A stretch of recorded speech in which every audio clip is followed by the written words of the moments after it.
Good evening, ladies and gentlemen, and my dear friends and members from the family. I welcome you all to the seventh episode of Journey of a Poet and Beyond. Today, we are going to talk to two eminent poets and delve deep into the topic of how poetry has become a part and parcel of their lives. Original piece or work versus the translated version, or both, and listen to the great poetic compilations done by both of them towards the end of the session. So, without further ado, let me take this opportunity to invite my first guest. This New Delhi based poetess is a name to reckon with in the poetry circuit. As a bilingual poet, she has 12 anthologies of poems in Hindi and 3 in English to her credit. From 20 of her published books, 9 of her poetry books are translated in German, Greek, Bangla, Dogri, Urdu, Mandarin, among other languages. Just to mention a few, Pratinath, Ispar Uspar have been translated in Bengali, Pratinath has been translated in English and German, Waves of Time have been translated in German and Mandarin, Song of Silence has been translated in Mandarin, Sparsh Ke Gulmohar has been translated in Dogri, among many other books. She has read at some of the most world-renowned and prestigious platforms like Ninth World Hindi Conference in South Africa in 2012, World Hindi Conference organized by srijankatha.com at Thailand, Cambodia and Vietnam in 2013, Kavi Sammelan Mushaira organized by CSOI Delhi in 2017, Sahitya Academy in 2017, Jashn Adab in 2017, 18 and 20, 39th World Congress of Poets Bhubaneswar in 2019, Grand Mushaira in Oshawa, Toronto in 2019, Jashn Hindi in 2020, among others. Her poems are regularly published in Literary Vibes, Bhubaneswar, Setu, a bilingual journal, Pittsburgh, USA, are adjudged as highly commended in October and November 2019 by Destiny Poets International Community of Poets, Wakefield, UK, etc. With a new language getting added to her kitty of translated books this year, let's virtually put our hands up as I invite Sangeeta Gupta to join the evening. Sangeeta, I request you to please join the evening.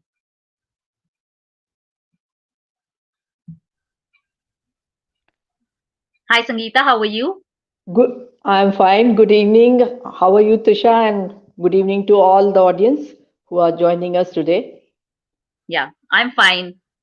So before I begin this evening, I would also like to invite my second guest for the evening, an Indian English poet, translator, fiction writer, editor, and editor Indian literature. The bi-monthly English Journal of Sahitya Academy. This well-acclaimed gentleman has made several notable contributions, like Germination in 1989, Agami Palka Nirman, Manas 1993, Reflections of a Hen in Her Last Hour, and other stories, Penguin India, this ancient liar, Sahitya Academy, etc.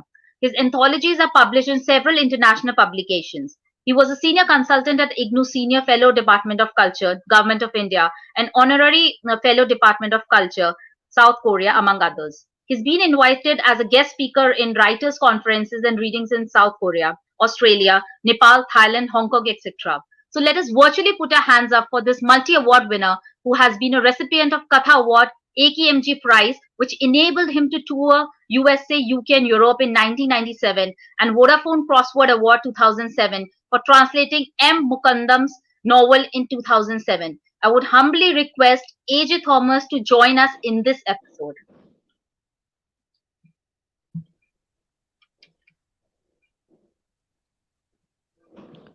So how are you doing, Thomas? Welcome. Good evening. I'm fine. I'm just fine. Good evening. Let me just inform you that I've just left relinquished charge of Indian literature on the 30th of November. That's the latest.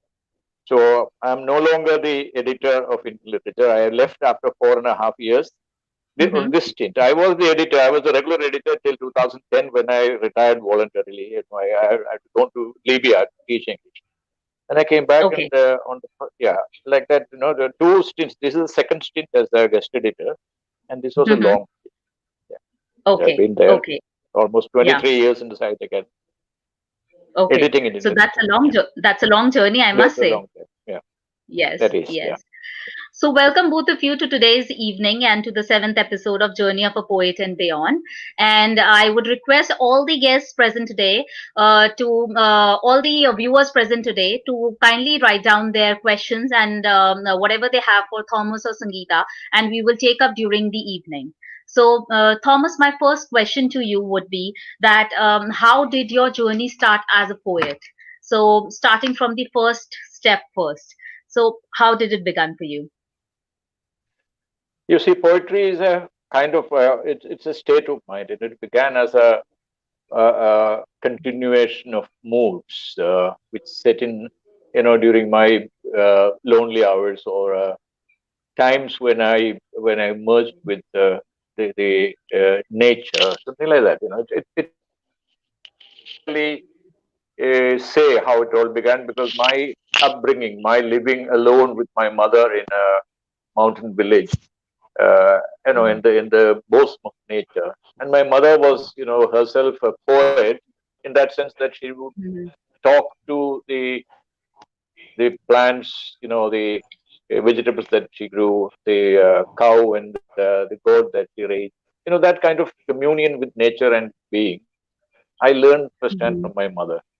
So that kind mhm, of a beginning got my writing down my thoughts in poetic form began in my ninth standard. I wrote Malayalam first, and then after 2 3 years, uh, I was in Bandel, near Calcutta, the Hooghly.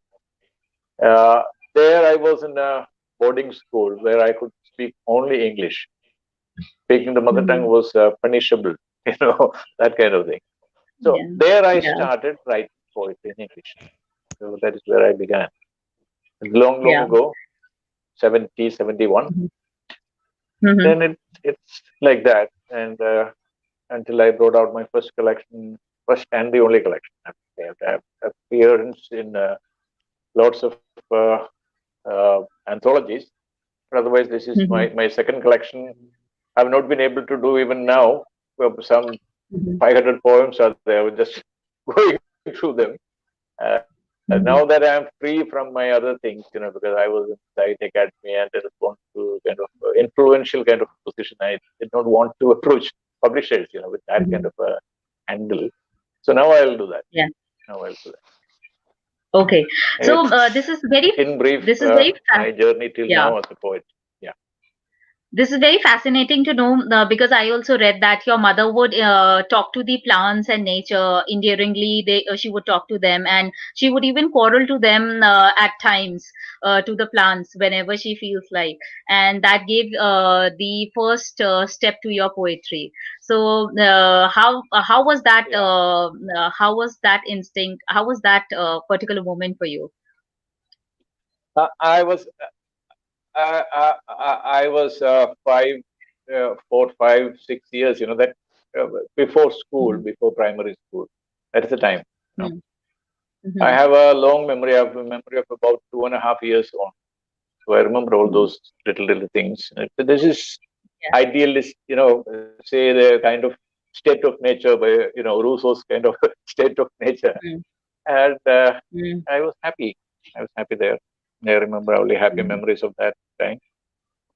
Yeah. Then I have just, my journeys and my living with different kinds of people. And all these years, it's been fortunate or unfortunate like that, but a kind of myriad of experiences I have, so writing down all of them, uh, or at least Yeah. those that appear to me in kind of image forms, those things I wrote down.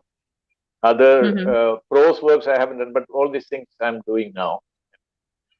Just Mm. now, free, very free from my kind of very demanding Exactly. kind of work. Yeah, Yeah. Sangeeta, for it you is. even, yeah. I've Sangeeta, just, for you even, as I told you, I've just reading. I was reading through all these poems that I have here, Mhm.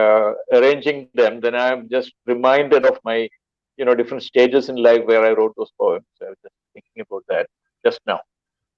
So when you asked me that question, yeah, you were asking Sangeeta ji, sir. Sangeeta ji, by the way, Yes. we were in the same building. Good She evening. Good used to evening, Thomas. hop Good in, evening, after her Trisha. There's retirement, she was some there in the technical. Lalit Kala Yeah. Academy. She used Yeah. to come over, I goes to meet her, we are friends.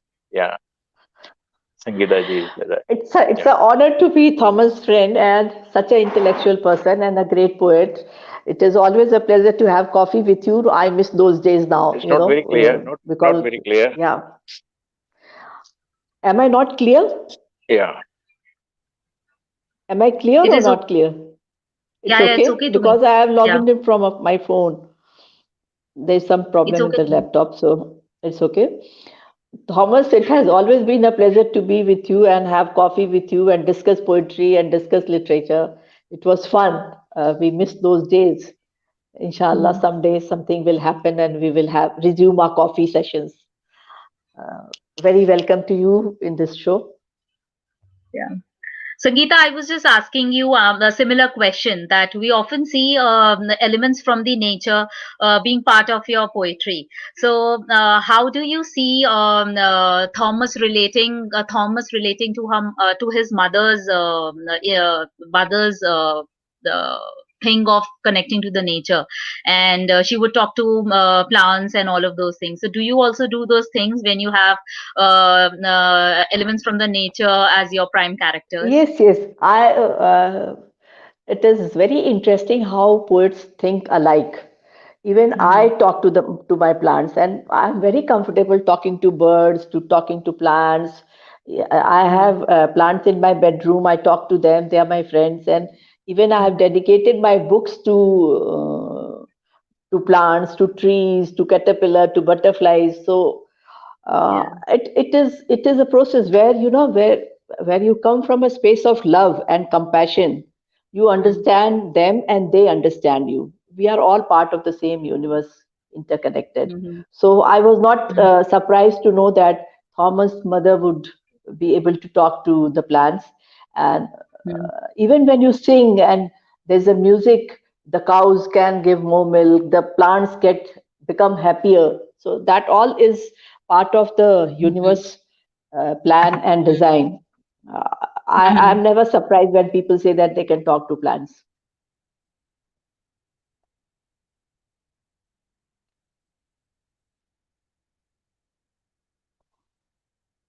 Hello, hello, hello, Yeah. hello.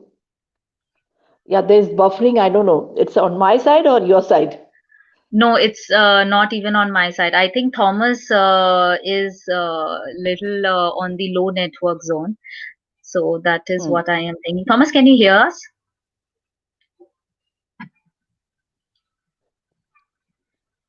Some buffing is happening Yeah. at his Yeah. end. So we can continue talking till he is Yes. visible. Yeah, yeah. So how do you think, Sangeeta, that from your childhood days, your poetry has grown over the years?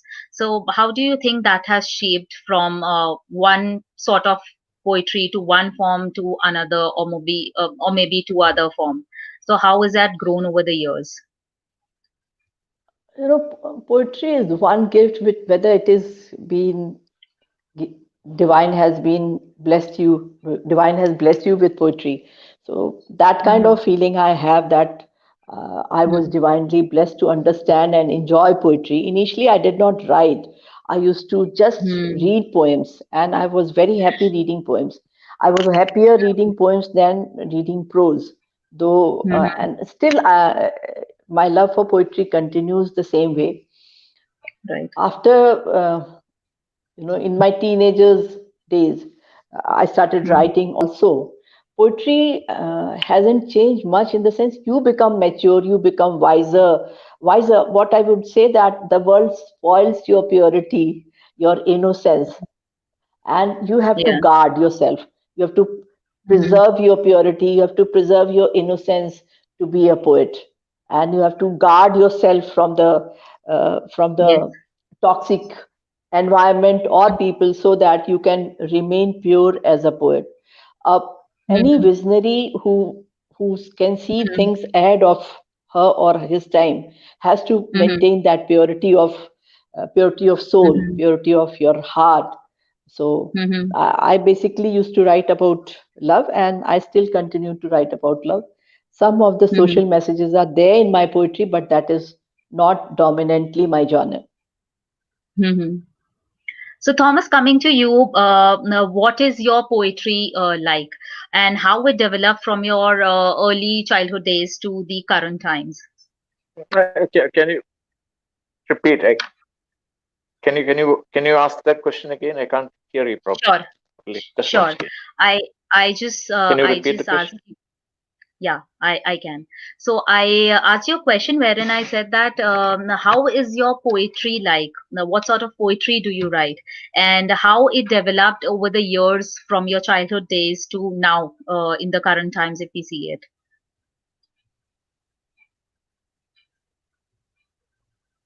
I still didn't get a clear question, but I've gathered, what kind of poetry I like to read. Is that what you want to know? Thomas, I think there is a network technical issue at your end because your screen is also freezed a bit. Some problem is there. No, Yeah, yeah. no. I'm guessing your question to be what kind of poetry I used to read and like. Is that what you asked me? I asked you what sort of poetry do you write? Yeah, you see, my writing from the beginning was not Mhm, so much invested in form, like end rhymes or meter mhm, or that. All those things I, did not pay much attention. Only what I was, you know, uh, careful about was to carry my mood, carry my mhm, perceptions. I would not sacrifice my meaning. And mhm, even now, even poetry workshops and classes where I lecture, I say this. If you mhm, sacrifice your sense for the sound, mhm, that will be the greatest mhm, mistake that you can make as a poet.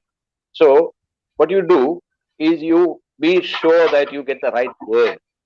You do whatever you like, but you get the right word. Whatever sacrifices you make, you can dispense with the meter, we can dispense with the rhyme scheme.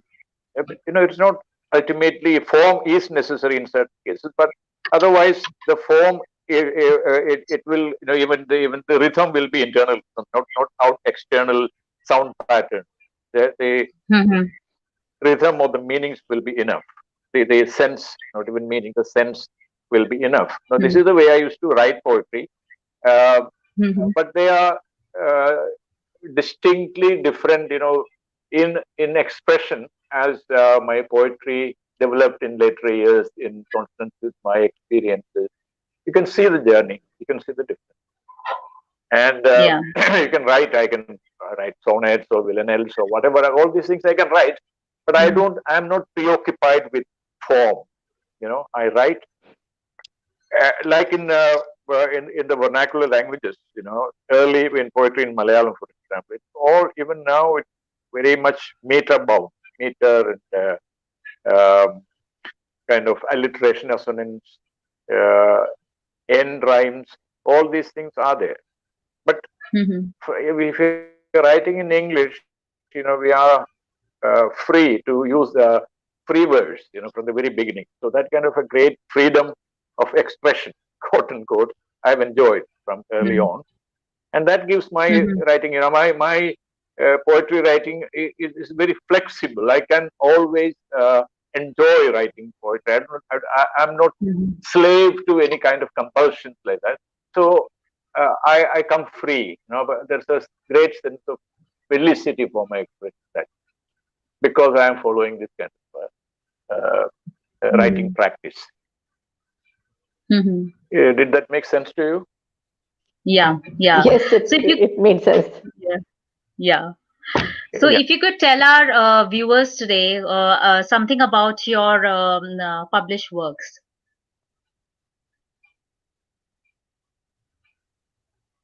I I'm sorry, I have to repeat the question. You have to ask If me you again, could please. tell, yeah, if you could tell our viewers something about your published works.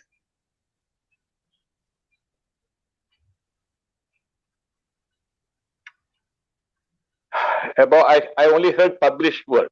I have a lot of Yeah, published work, but in book form, yeah. I have Germination and Mm-hmm. um this thing, Agami Palka Nirman, and in Mm-hmm. several anthologies. In I think 10, Mm-hmm. 15 anthologies, national and international anthologies is there.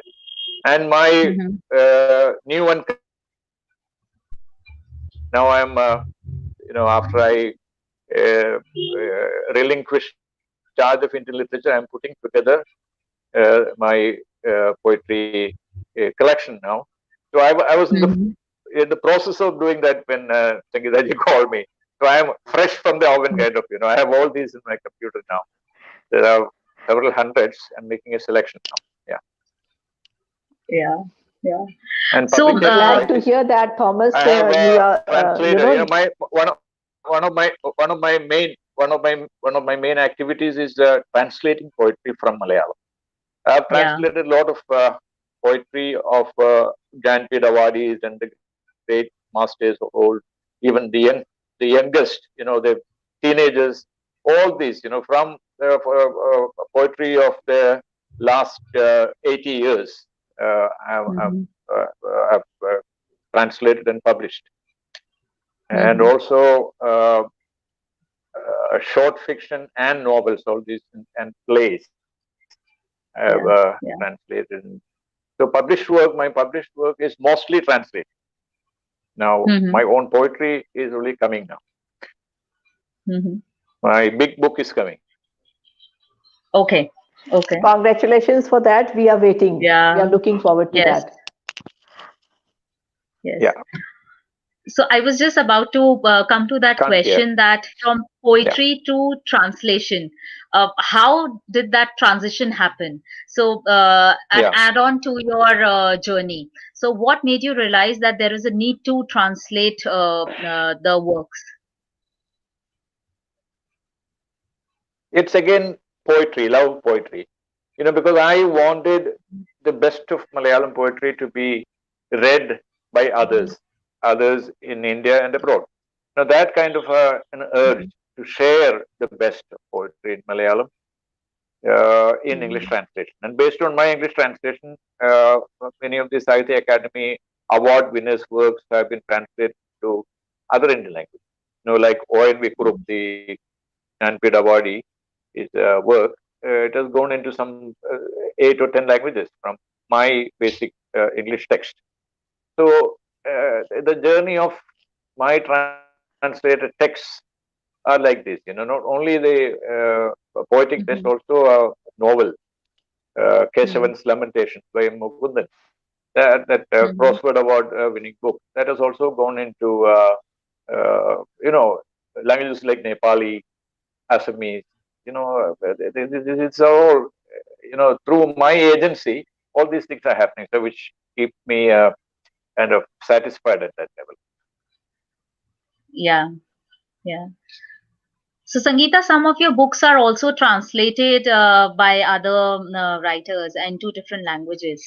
If you could throw some light on it and let our viewers know about it.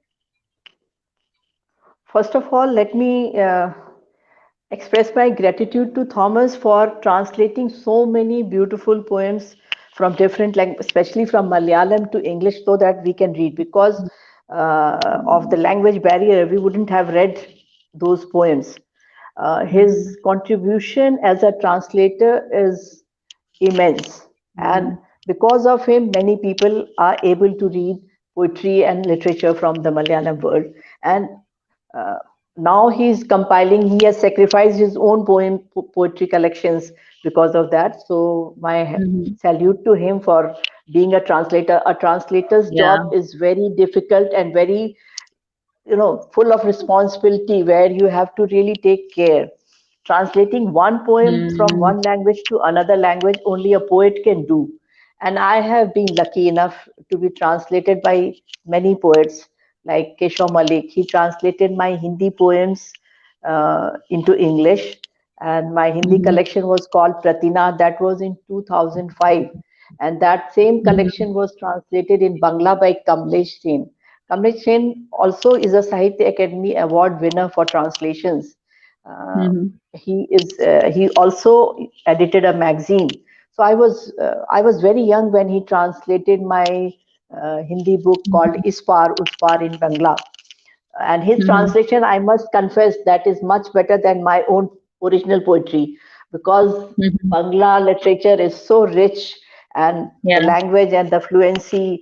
Kamlesh Mhm. Da was very dear to me. He is no more. So Mhm. he translated two of my books, Pratinad and Ispar Uspar in Bangla. Keshav Malik Mhm. translated my Hindi poems into English poems, and it's called The Echoing Grove. That is again Pratinad translated. Then my Mhm. poems were translated in German by their editors of Max Muller Bhavan.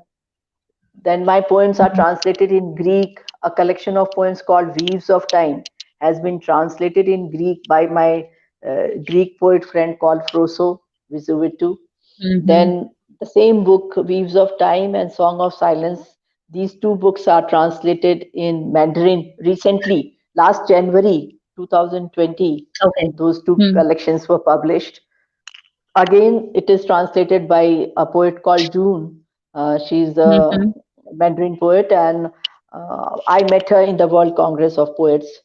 There Mhm. again, another friend of mine, we just met once, and then Bharti is a professor in South India, and she has translated my poems called from the collection Song of Silence into Tamil, which will be launched very soon. It is in the offing. The ebook is almost Mhm. ready, and we hope that by the year's Mhm. end, before the year end, we would be able to uh, do a virtual launch for that also. My another collection, Beparwa Roo, it is Mhm. written in Hindi, and then again it was transcribed into Mhm. Urdu. It was not translated because my my poetic language is such that it can be easily done in Urdu. So there was no need for Mhm. translation, but it was transcribed in Urdu with my name. Mhm. A friend did. So my poems are also translated in Dogri.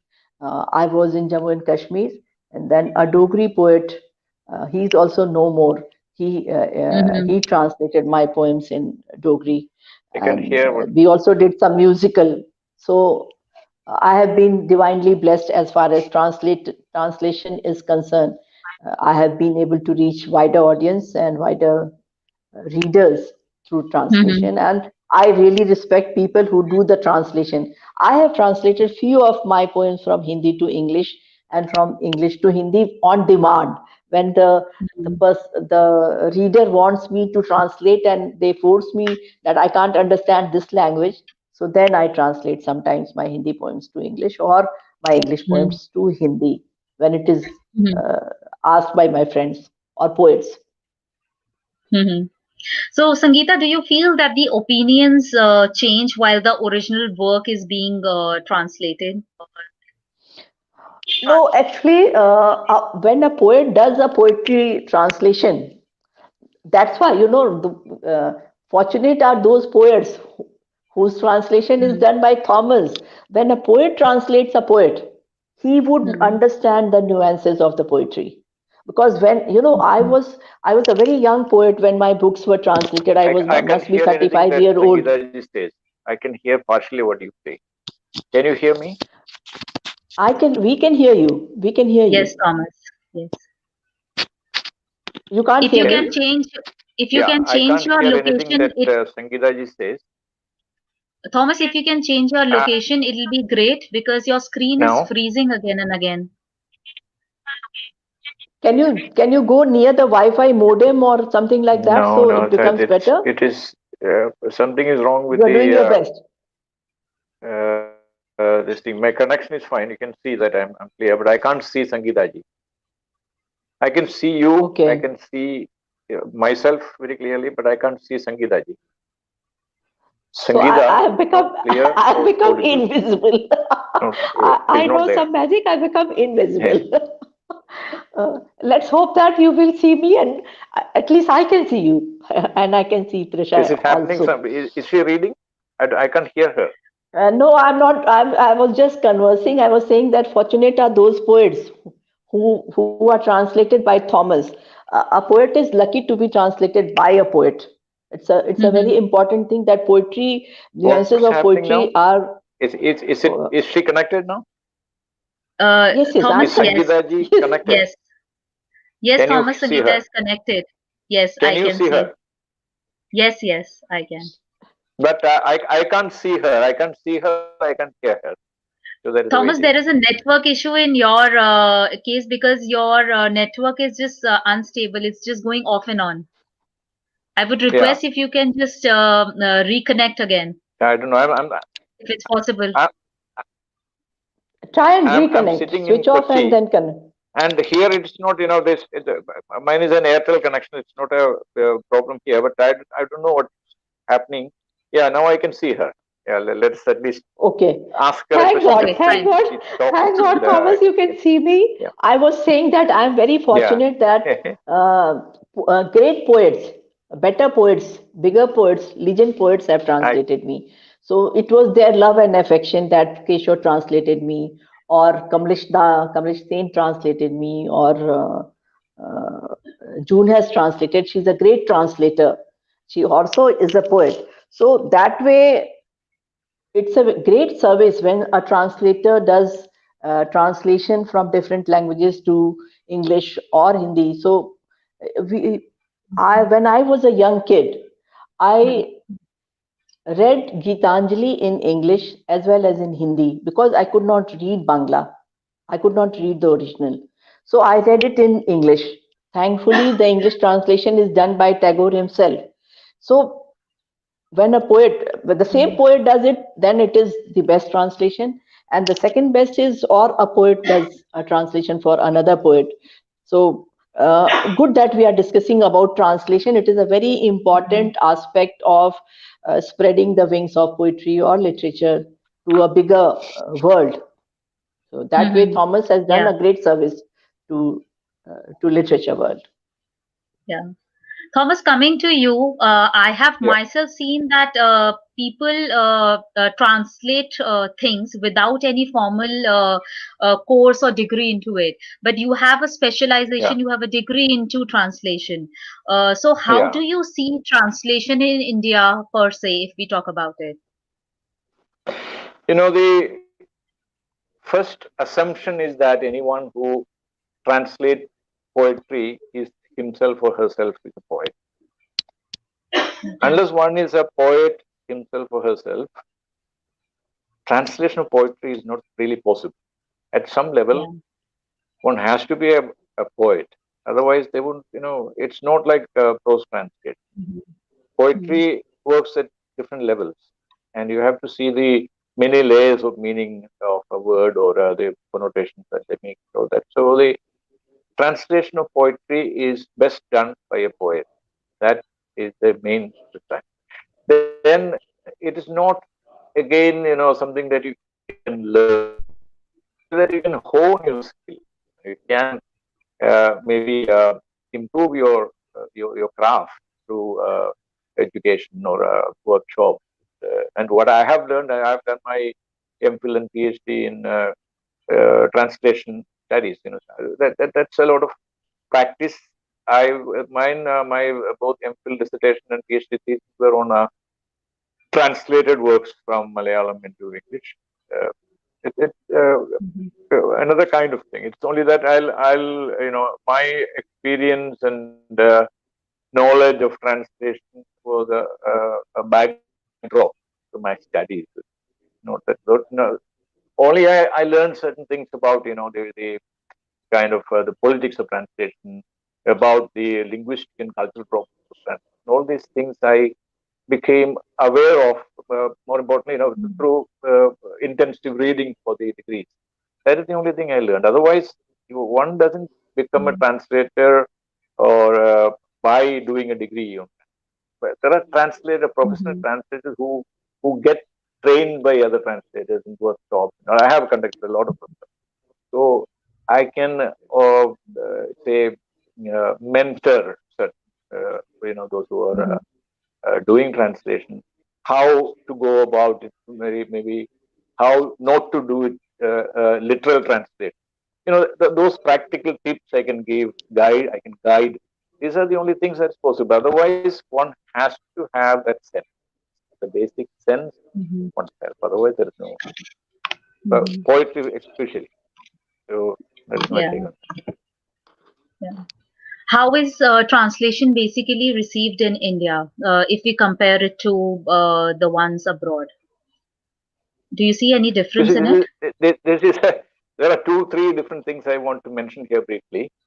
You see, Mm-hmm. abroad means, the great case of 100 Years of Solitude by Gabriel Garcia Marquez.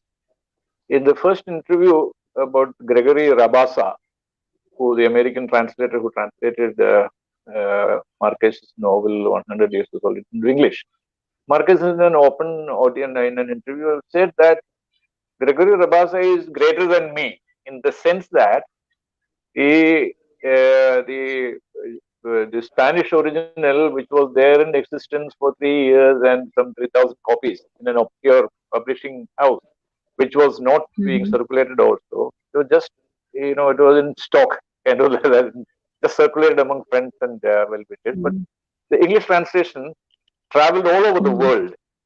And Marquez says, from his Spanish original, Gregory's English translation has made it flower like anything. That kind of translation, improvement. Not that by he has added or anything, but the kind of translation Mm-hmm. that's so very poetic that Mm-hmm. enable it. So for a translator, for a sensible translator, for a talented translator, he can recreate the the original work as much as, in Marcus' own words, it's better than the original. That's what he said. It's better than the original. So these things are there. But in our Mm-hmm. country, unfortunately, people have, a very feudal kind of mindset about people means the authors, translators Mm-hmm. are for example, my experience with ONV Group was just opposite. He was so very free. He said, Thomas, I don't want word by word or literal. I want to have a translation of my poetry in English. There should be poetry in English. Should read as a poem in English. That's what.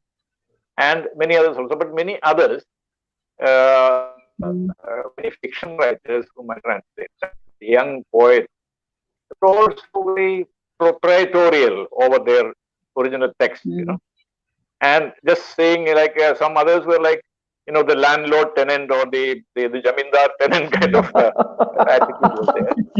And and also translation doesn't pay here. The best Yeah. translation that you can have, unless you get a prize like the JCB prize is there, DSC prize is there, or Crossword award is there. Crossword, when I got it, it was Mm-hmm. not there. Now they have increased the purse. So these are the regular awards are good, but translation as such, Mm-hmm. it was such hard work. In Mm-hmm. India, it's not way, but abroad, in UK and USA, if it is a translator, established translator, very well paid, very, very well paid. That's absolutely. Now, Mm-hmm. they are professional translators and they are paid. That's also the problem with our this thing. I was recently talking about Asian literature, how the future of Asian literature in the world. How do you Mm-hmm. promote Asian literature? Only through good translation. But who Mm-hmm. will do good translation? Who will pay that kind of attention or invest that kind of time unless he or she is paid? So that is the Mm-hmm. basic question. Some may do it for a kind of very enthusiastic beginning, with a lot of zeal and all that. But then, nowadays people don't have that kind of time. So it should be Mm-hmm. paying also. It's a profession. So if it is not Mm-hmm. seen as a profession, and if it is seen something as an author taking undue advantage of a young girl or boy, that's not the kind of attitude translators should have. Now it is changing, but even the big houses, the big, I don't want to name them, the big houses of publishing houses we have before the COVID, the rates are very poor, very, very poor. Unless you are a star Mm-hmm. translator, you can demand. But star writers are there, but star translators are not there. Not there in India. I haven't seen it. Mm-hmm. Maybe very well-known names will be there, but they're also very poorly paid. That's my experience.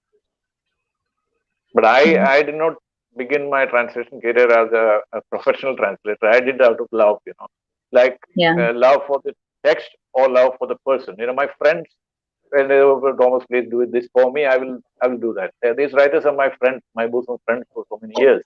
So I will do it for them, or do it for the love of the text. Mm-hmm. So these are the only way I've never thought about the money. It was negligible, pittance kind of thing. So that is not the case with everyone. You know, so there are people who really need the money. So they should all. Mm-hmm. But it's just this is the difference between abroad and here. Abroad, it's a profession. Here, it is not yet. Mm-hmm. So, do you think that it is the quality versus price battle in terms of translation? Yeah, that is so many factors that is inhibiting the the, Mm-hmm. the kind of paymasters. They are very very tight string purses. They have the kind of uh, that publishing. They are the ones who keep these rates down. That I can. Sangeeta ji, so this is the kind of thing. This is a kind of quality of publishing, that. But this 4 or 5 big houses also, they imbibe the culture from them, and they're not paying their translators well. So that is Mm-hmm. again my complaint. Yeah. Yeah. It is so informative to know all these aspects. I think the audience will also benefit from this. That Mm-hmm. translator's job is such a serious job, and it is a pity, and it is so unfortunate that in India it is not recognized as a full-time profession, and not respected as far as remuneration is concerned for translators. But abroad, a translator has, like he says, Marcus said that the translation was much better, and without getting translated in a language which is more read, you cannot Mm-hmm. reach many people. So a Spanish writer would always aspire to be translated uh, in English, or a Mm-hmm. Hindi writer would aspire to be translated in English. I started writing in English because I thought that I can reach more people, I can reach younger generation. Dominantly, Mm-hmm. I was a Hindi writer and Hindi poet, and I still write in Hindi. But when I write in English, I reach many more people. So that way, a translator does a great service to other poets also. Any translation for prose, fiction, anything. Thomas has done his lifetime achievement is in the field of translation, uh, even at the expense of not publishing his own poems. He has not been able to compile them, and thankfully Mm-hmm. he's doing that. Sometimes we have to create that space to consolidate what we have already done. At this point of time in my life, in COVID days, I realized that my things are scattered. I need to compile my poems in a collection, keep it at least in a folder in my computer, save it. That also is a job. Earlier, I used to think, let me write. It can be compiled later. It can be consolidated Mm-hmm. and kept. But now I'm trying to document things because we are living in a very uncertain time. Mm-hmm. Whatever is being Yeah. done during this period is will have of immense value. We are not realizing that this time and space which has been created uh, by COVID, we have alone time. And for a writer, for a poet, for an artist, it is very important to have that alone time, even to compile things, to get that mental space to do things. I am very happy that, because of COVID, Thomas I'm has enjoying been that time. compiling his book. Yeah, I've already started getting it. Now I'm free. And Mm-hmm. Sangeeta ji is doing a lot of, she's a painter, she's a musician, singer, and all that. She is not confined only to poetry. She has a wide Yeah. range of artistic interests. Yes. When Mine I is can't mainly when I this can't translation and the original writing. Uh, yeah. when I can't express And in words, then I paint. Then I you see, uh, my then I express again myself in coming back color. to the professional translation. if you know the kind of basic talent for translation is honed professionally through training, and only those who can, those who are masters at that, they should be paid. They should be recognized and paid, well. And that is, Mhm. in my case, I'm doing it as a tapasya kind of thing, and I'm doing giving my everything. It's a labor of love. There's nothing like that. It's not. Mhm. I'm not. I will not be a commission translator at all. But other Mhm. people, there are so many good translator youngsters now coming up. They should be Mhm. given professionally, like even the original authors. They are royalty wise. It's again a pittance here. Mhm. But the big advances that the publishers give, that is their track. So if big Mhm. advances are given to authors, Indian English writers, such advances should be given to translators also from master works, from Hindi or from the regional languages. And if Mhm. someone wants to publish the translation, high Mhm. quality translation, then they should also give such advances to translators. Mhm. So Mhm. that Yes, will and even out this. Thomas, Don't, Thomas, I feel that you must that is write the an reason why we article don't about have a this. good And market. We don't have a good market for translated works from regional languages. From languages like Malayalam or Bengali or Gujarati or Assamese, Mhm. very lively, vibrant Odia, Kannada. So these languages, when you have Marathi also, like if you have a good translator in English, there should be Mhm. a kind of recognition also that way. That these translators are also equal.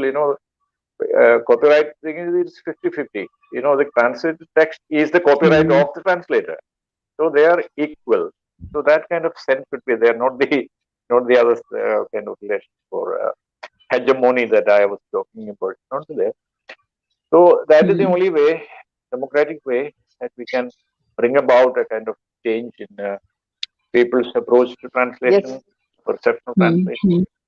And Mhm. we read Orhan Pamuk or Milan Kundera all in translation. Now these Mhm. great translators are there. How otherwise we read works in Turkish or in Italian or French through translation only. So there we are recognizing those translators. But here, when we are looking at our own translators translating it into Indian, for better or for worse, we have this language called English here, interconnecting our language. We are not, I think, Mhm. giving a kind of attention that it deserves. People just want to translate their things into English, but who translates, what kind of English is used? That sitting in Sahitya Academy for 23 years and editing this translated stories and poems. This is the conclusion that I have. Mhm. People are not serious about Mhm. translation enough, not professional enough. This is what I think. So basically, there are no set guidelines or there are no set norms of for translators basically for any payments or for any basic yes, yes. criteria that it should be met that should give them the ease of translation. Sangeeta, would you like to Yes, take that yeah, question? yeah, Yeah. yeah, yeah. Absolutely. I Can would, you speed because that up? I understand the value of translation. I have reached many countries because of the translation, and I really, really, I'm so grateful and so indebted to my friends from different regions of the world who have translated, and I understand how much time it takes. Sometimes we do video call and we are exchanging emails or talking to each other because they get stuck on a what particular word and they I say what exactly was the essence of that poetry. One poem may take few days or many days to be translated. So the kind of work, the kind of you see, involvement, the I kind of engagement. I could follow the question throughout. I could I just got the gist of it, and you were asking me about the faithfulness of a translator. Yes. Is that what you Okay. wanted to know? How faithful the translator should be? Is that what you asked me? Okay, but we would like to hear whatever may be a question, you answer You this. were you Yes. asking me about the Yes. faithfulness? Yeah, Please carry Yes. on. Yeah. the Yes, faithful, how Thomas, you can faithful add the on to translator that. should be. Yes. Yeah. basically the translator, if you're a translator, you have to be faithful to the original text. There is no doubt about that. I am not someone who advocates there is no translation, only translation. If it is a basic original text, you have to bring the equivalence in the target language, the language that you are translating into. Only thing that a translator should do. Never ever Mhm.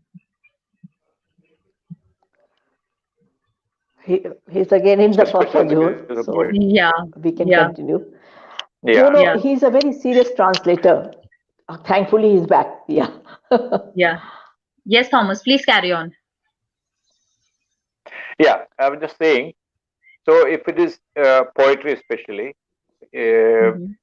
in poetry translation workshop, people 5 or 6 translators together do engaged in translating a poem or a poem. There's a better chance because in poetry, words will have several shades of I think meaning, there is a implications, and all that. If serious you network glitch here. discuss, Sangeeta, if you could add on. yeah, Hello? Yes, yes, it is. You yeah, have, any poet would be very, very hurt if the essence of the poetry is lost.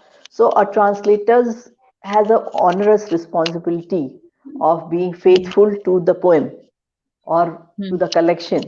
And when you know the person, if both the poets know each other and they understand and they have a kind of a bonding, then they understand the persona behind the poetry. And knowing the person, you would understand the essence of the poetry better. That's what I feel. And Thomas has is known as a very serious translator because he's very, very faithful to to the poet also and to the poetry itself. So translation, good Mhm. that we have digressed and only focusing on translation, because such kind of discussions do not happen in India. Nobody is deliberating upon the aspect of poetry being translated or prose being translated and the remuneration part of it and the giving dues, what is due to a translator in terms of commerce as well as recognition also. So these are the very serious questions which we need to discuss, deliberate, and answer. And nobody Mhm. can be better than Thomas to talk about this topic. Thomas, I would Mhm. now like to listen to some of your poetry. Yeah. Trisha may yeah, request you. Hmm. Yes. So, Thomas, before coming to the poetry section, I would like to know that your yeah, stint at Indian literature, it was a two tenure thing yeah. that you joined twice. You were there twice, like No, an no. editor and the guest editor. You see, I was a regular employee of the Sahitya Academy from Yes. 1997 November, Yeah. and I was assistant editor at Indian Literature Mm-hmm. till 2007 April when I became the Mm-hmm. editor. So Mm-hmm. I was the editor of Indian Literature from 2007 till uh, November 30th, with breaks in between. You can say that it's a long hold Mm-hmm. because in 2008 to 2010 I was on lean. I went to Libya to teach English in Benghazi University, and then there was the revolution. Then I came back and resumed, but I had taken voluntary retirement. Therefore, I had to. Mm-hmm. I was there on contract basis. It's called guest editor, but editor same. Mm-hmm. And again, I went back to Libya in 2012. But I edited Indian literature sitting in Libya for 2 years by email. Then I came Mm-hmm. back in 2014, but in 2013, another editor took over, guest editor. So I was the last editor. After me, Mm-hmm. there was no regular employment, regular editor of Indian literature, only guest Mm-hmm. editors. So Mm-hmm. uh, now, till November 30th, I have completed 2 stints. First stint was 2011 March to Mm-hmm. 2012 March, no, 13 months, 2 years. That was the first stint as the guest editor. And then 2016 July to November 30th is 4 years and 5 months is the second stint. Before that, I was till 2008. I was first assistant editor for 10 years, then editor. So it has been there like that, 23 years. Yeah. You have given your most precious years to Indian literature. We know that, and we appreciate that. Yeah. Thank you. Yeah. Sangeeta, few of your poems have recently been published in Indian literature. Would you like to talk about them? Yes. In the I've been September-October issue. lucky in this. Some 2 years back, my book review was published, Song of Silence, courtesy Thomas, that I met him and I had left the book with him, and it was reviewed there and beautifully reviewed. Then very recently, in the last September-October issue, 4 of my poems are published there, and it is, it's a proud and very happy moment for a poet to be published in Indian literature, where Thomas is editing the magazine. Indian literature is widely read. It is people look forward to every issue. So you get to know, you get to read so much, and you also get to, if your poems are part of that any issue, it makes you feel happy. I'm happy that recently my poems are published there, though I'm published in many other magazines like Setu and Destiny Poets and Literary Vibes, but Indian literature is special. It will always remain special. Before I ask both of you to read down your poems, one last question to each of you. Thomas, first, I would like to ask you this question. A poet, editor, or translator, what would be the most contended These are three different functions, Of course, I being a poet, I will always say poet. I would, do anything for my, but I'm a poet basically, and I'll be doing myself that kind of honor writing poetry. Editing is an extension of that. You use your quality judgment that's in your head to select. And translation is again half creative writing. It's not fully creative writing, but it's half creative writing. But only a poet can write, translate poetry. That's it's a complementary, supplementary kind of thing. So, but poetry, I'll give the pride of place to poetry. That is the only way we can do that. Yeah. So, Sangeeta, coming to you, a poet, an author, or a publisher, what would be the most contented feeling you would get from? Poetry. I love poetry, and even if you include artists also, I would say my first love will always be poetry. I love to read poetry, and I also, God is kind, and it's divine blessing that I am considered as a poet. I don't know what kind of poetry I write, but I do love poetry the most. Being called as a poet would be more, more. It will bring more joy to me. Yeah. Okay. So now it's the time that we hear to some great poetic compilations from both our guests today evening. Thomas, I would request you if you could read some of your poems for the viewers today. Yeah, I'll just look at a poem which this is a poem I wrote when I was in Libya. So I used to live in a place called Ajdabiya. It's about 140 kilometers south of Benghazi. Benghazi is a big place. It's a port town. So our university's headquarters was in Benghazi. So I used to come from Ajdabiya to Benghazi, riding north to the Mediterranean shore.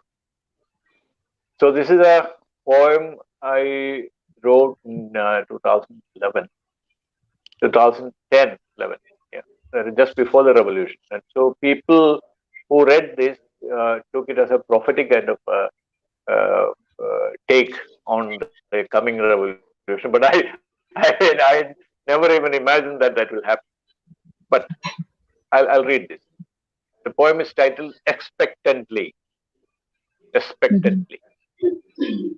An Okay. overcast sky, a strong cold north wind blowing down from the Mediterranean, heading north along a happy-go-lucky road at 180 kilometers an hour. The turmeric terrain of the upper smudges of dark green, straggling shrubs hopeful to make it to the future, small flocks of sheep and a precious God.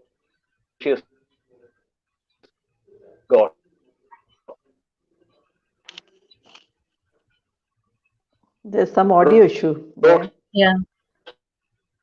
signs with Thomas, unfortunately, we cannot hear you properly.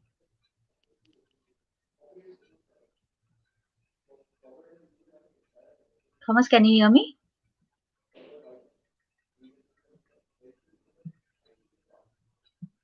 Hello? There's some network issue, I think. Yeah, yeah. Sangeeta, would you like to take ahead the evening with your poetry, please? Okay, till Thomas becomes visible and Yeah, audible both, I yeah, would read one of my poem. yeah. I'm reading from Indian literature only. The poem is called You Always Say. You always say that I am amazing with words. You always say that I am amazing with words, though I often feel words are not enough. Though I often feel words are not enough when it comes to express my passion, raw and intense. The pain of knowing that you are not mine. Though I often feel words are not enough when it comes to express my passion, raw and intense, the pain of knowing that you are not mine. So, so far away from my mortal reach. I can't see you. I can't hug you. I can't hold you in my arms. I can't whisper in your ears that all will be fine soonest. How can words express how much I long to hold your hands? How I crave for your cozy smile and that light in your eyes. All I have, all I have to offer are these words, all wrapped in love of thousands of lifetime. I fail to express all that enough.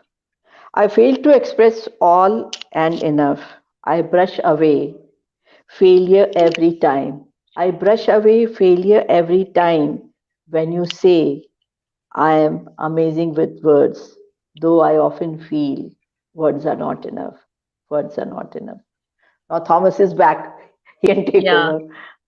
But that's a beautiful poem, I mean, must say. That's really very Thank touching and you. very beautiful in words. Yeah. So, Thank Thomas, you. over to you. If you could start all over again with the poem because we lost you in between. did, could you listen to something, No, we some could of not. So you start Mm, again. some no, you parts can start again You with the please. poem? poem. I think it was Yeah, it got lost in the middle. No? So yeah, Yes. So you then I'll start just read again, this. please. This is Yeah. the one that yeah. I'll read that. I'll read the poem again. yes. Right. Expectantly,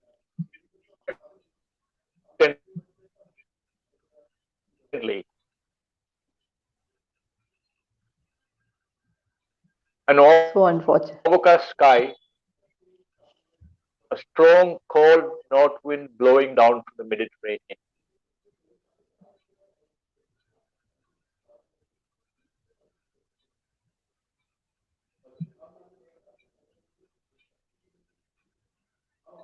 You can read the comments in between till he is back. Yeah.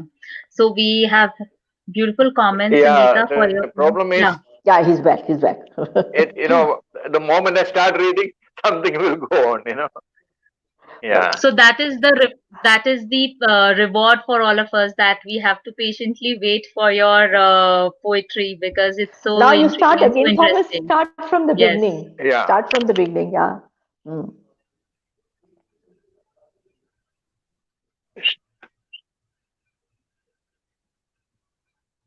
I will just try that once again, and let's see how it begins. Yes, yes. Yes. Right. Okay. Can you hear me? Yes. Yes. Can you hear me? Stay. Yes. Yes, yes. Is it clear now? Please stay still. Yes. Don't move. Yes. Yeah. Yeah. So I'll read this once again. Let's try. Right. Yeah. Expectantly is the poem. On overcast sky, a strong cold north wind blowing down from the Mediterranean, heading north along a happy-go-lucky road at 180 kilometers an hour. The turmeric terrain of the Upper Sahara, punctuated with stunted olives, eucalyptus, and lesser smudges of dark green. Straggling shrubs hopeful to make it to the future, small flocks of sheep, and a precious goat. Road signs with a picture of a camel. But what's here? The intermittent tattered patches of green, grass sprouting at first rain, expectantly, as if they were waiting with bated breath to be tapped on the head by pit-pat raindrops, calling out to them, rise. So this is a Yes, it is very prophetic exhortation that to you the wrote revolution this. that these people read it to. The The last two revolution took lines. Yes. place later. Yeah. Very prophetic, Thomas, because I have That's all. also had this intuitive sense that sometimes Yeah, poets write something which I did happens not know, but later. this thing happened. The Mhm. Poets have this two intuitive sense and last lines prophetic came views. very prophetically up. Yeah. Yeah. It gives me goosebumps that sometimes Would poets you would like, write something and that will happen later. yeah, Please read another Yes, one, Thomas. Yeah. Thomas. Yeah. Till you are reading, audible, yeah, mm, I let us have have a the Delhi poem, Hmm. please. about the, Ajit God. Just a second, I'll just take it.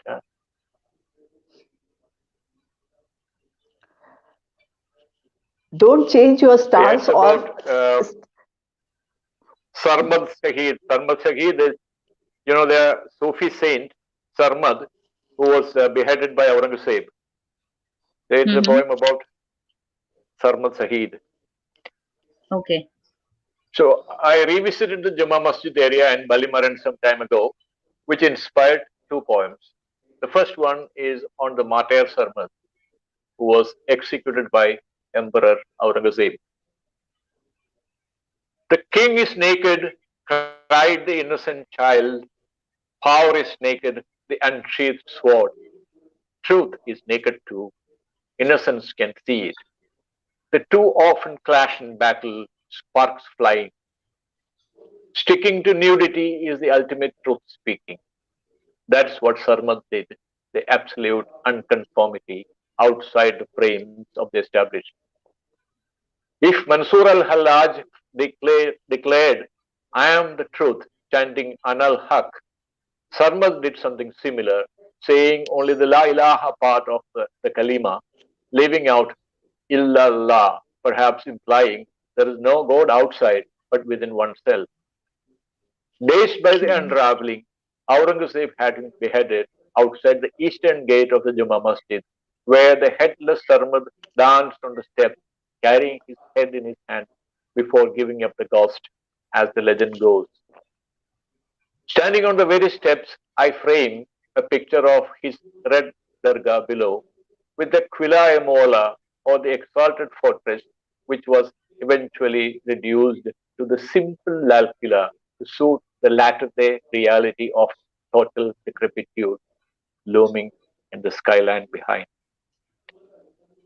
This is Sarmal Shahid. Beautiful poem. Beautiful poem. You took us back to history, you know. You took us back Yes, to history. yeah. Very, very, you know, We, your poems are so thought-provoking that you can't come out of the poem so soon. mm, yes, It is always a pleasure to hear him. And Could you hear? Was uh, it clear? yes, yes, yes, we yes. could, It we was could, very we clear. could. Yeah, yes, It was very clear. Now you sit like where you are And sitting. Just because don't change your stance. yeah, You make him read one more because we yeah, don't I'm want hearing. him to, you know, shake and not read again. yes. So Thomas, one more poem from you, please. Okay. And oh, He he's back. vanishes. Back. Uh, Hello. Yeah. He's back.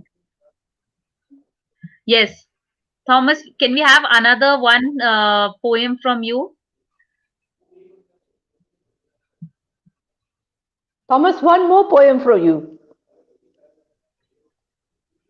Yeah. Hello. Yeah, please, please. Yes. Yeah.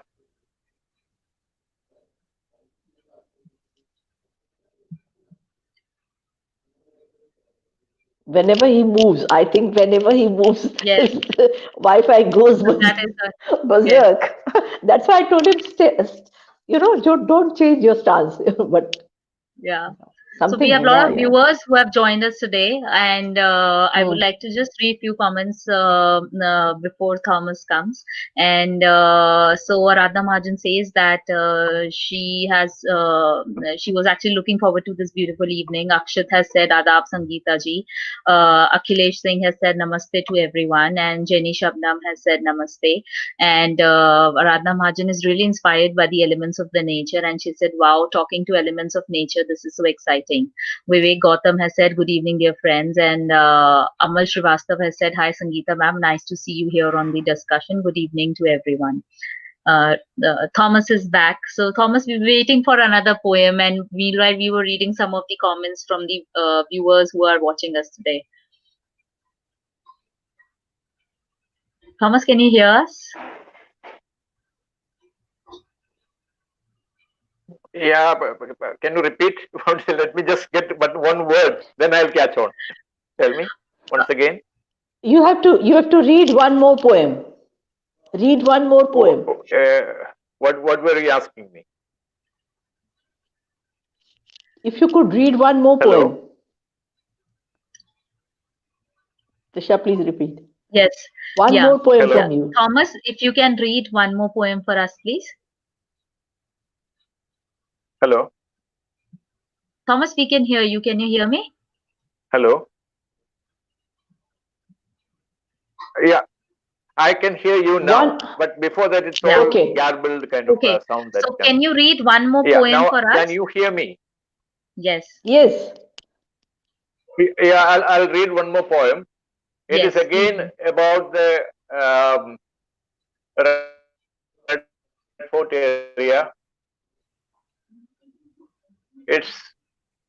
again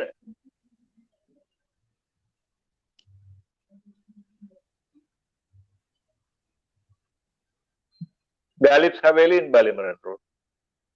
In spite of Okay. being in Delhi for the last 22 years, I was visiting Galip's Haveli in Ballymaran. So the poem begins. This timeless poet shares his home now with a shop. Never mind, faring better than many of Delhi's beloved bards who upheld the Ganga Jamni Tehzeeb and yet have left no earthly trace. One can only gaze around at the relics of his life with a lump rising to one's throat. Such exalted conceit, wordcraft, humor, unbending sense of honor, bruised by history's nasty turn, perpetually in debt, yet never perturbed in his angelic self. Homeless, ever roaming in spirit, he would have little value for a majestic dwelling place like this. He would even forgive the garish facelift given to his long lived in one time quarters. He knows these and the countless tomes turned out about him are well meaning attempts to keep his memory alive. He would even forgive this my lame words in his name. Wow. Beautiful. Could you hear Yeah. this? Could you Yes. Yes, listen? yes, yes. We could Yes. hear, and you have taken us back to Yeah. Ghalib. What a beautiful poem! Yeah. What a beautiful poem, and what a beautiful tribute to Ghalib. So Yeah. mesmerizing. Very nice. Thank you.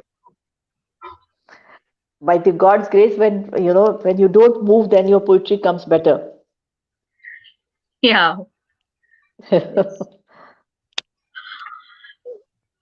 Sangeeta, if you would add on to the poetry session and would like to read another Hello. poetry of yours.